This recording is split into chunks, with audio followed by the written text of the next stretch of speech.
Gavin Baker is back. Welcome back. Gee, welcome. Thank you for having me. I'm thinking of that day, the SpaceX IPO day, and then a nice shot up to 220. How are you thinking about this drawdown? Is it sort of how IPOs go in the early days? I think it is how IPOs go. I mean, the simple answer is I'm not really thinking about it. We'll see where we are in a year, 2 years, 3 years. Yep. My friend Will Dunoff once came on CNBC and he said, he was on the show Fast Money, and he said he tried to be slow money, think long term. And I think there's a lot of wisdom in that. Yes. There is still a process, though, to witness the street getting familiar with the story, getting its arms around the possibility. And now we're starting to see some pretty thick reports, analyst reports. And I mean, I think every underwriter has a buy on the stock. I will admit I do not know what the Wall Street ratings are, yeah. But that doesn't surprise me.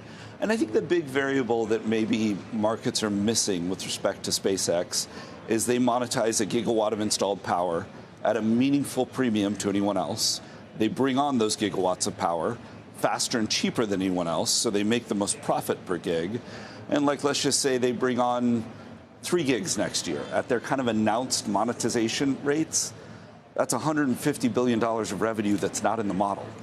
And, bringing on gigawatts of power, it's really hard. They've proven they're good at it. We'll see what they can do. But I looked at the consensus, it was $73 billion. And that embeds very little for incremental terrestrial gigawatts that they bring on and monetize. People are a little bit concerned, I guess, about the delay in the launch, right, of Starship. I mean, part of the bull thesis here is that they are able to do this much more frequently at lower costs. So any hiccup in that causes some concern. Starship is a really hard engineering problem. And, I think they've made incremental progress each launch. But if you're a long-term investor, it doesn't really matter whether we get to reusability for Starship in 3 months, 6 months, 9 months, 12 months.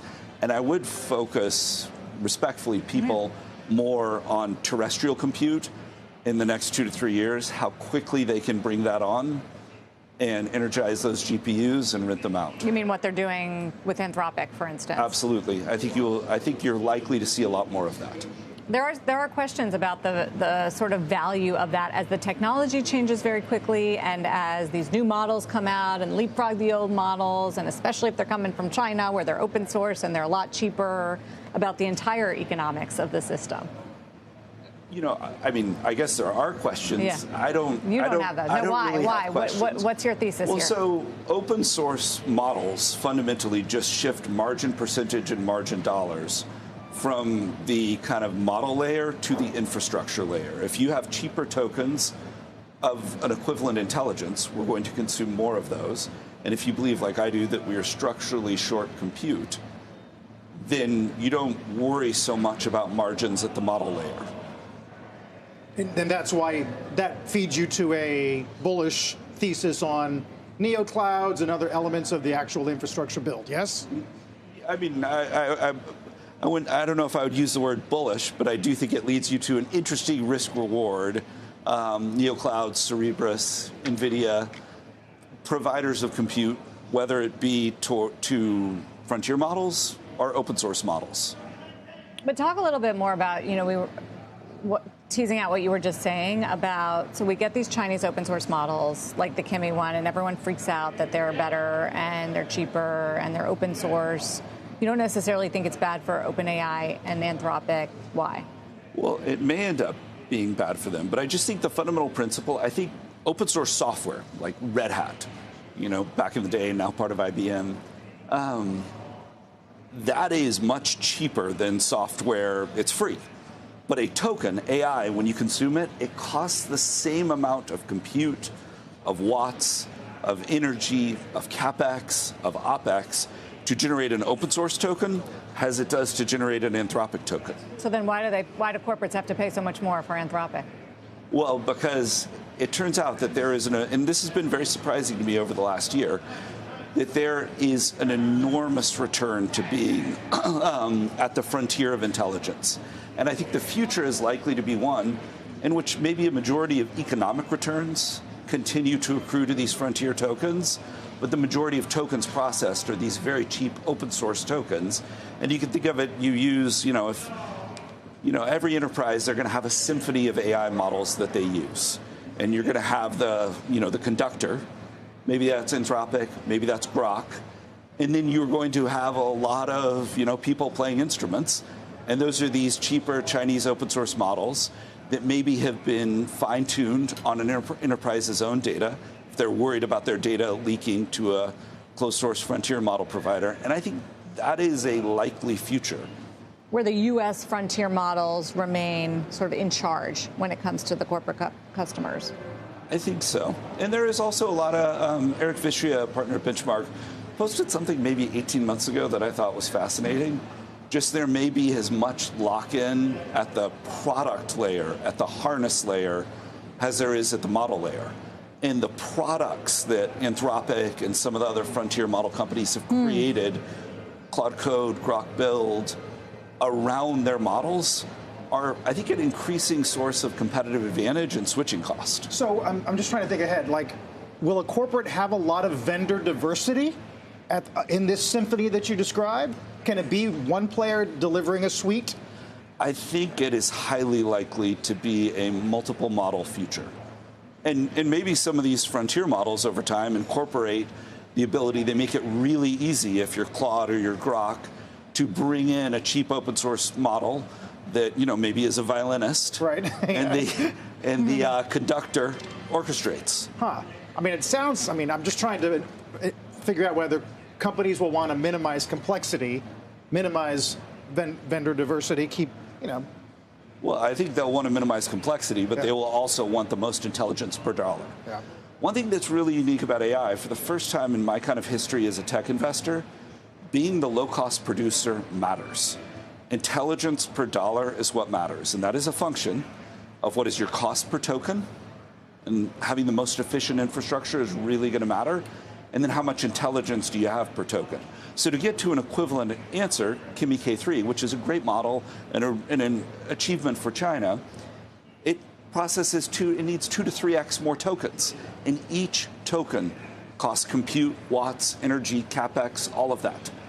And so if you need to produce 2 to 3x more tokens, well, and so token efficiency, cost per token, I think are going to matters. Yeah. Yeah. As long as American corporates are able to buy, I guess, to subscribe for. There's all sorts of regulatory questions there with China. Well, I do think you will see. We do have a really great American open source company, and it's called Nvidia. Yeah. Their Nemotron model is actually really good, and I think that they are probably throttling it to a degree. They don't want to scare and upset their customers.